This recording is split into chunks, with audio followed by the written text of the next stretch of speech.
to fix Facebook Marketplace not working. First, open Facebook. You can see over here, Facebook has been opened. Tap on the three lines that you can see at the top left corner of your screen. Tap on the option Settings and Privacy. Tap on the option Settings. You can access the settings now. Scroll down.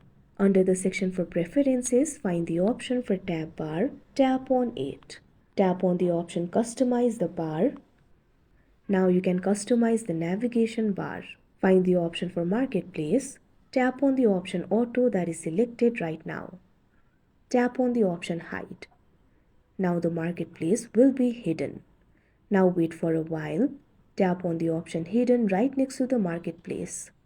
Tap on the option Auto, or you can also tap on the option Pin. After that, wait for a while, go back. Now try using the Marketplace. Your problem should be fixed. If the Marketplace still does not work, what you can do is try clearing the cache.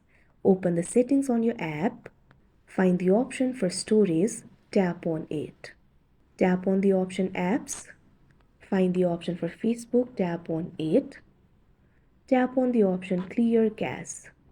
Now the Marketplace should start working. If not, try checking the internet connection. Switch between the mobile data and Wi-Fi. After that, the problem will be fixed. If not, make sure you're 18 years or older and make sure your account is not suspended. After that, your problem should be fixed. So like this, you'll be able to fix Facebook Marketplace not working. That's it for this video. Thank you for watching.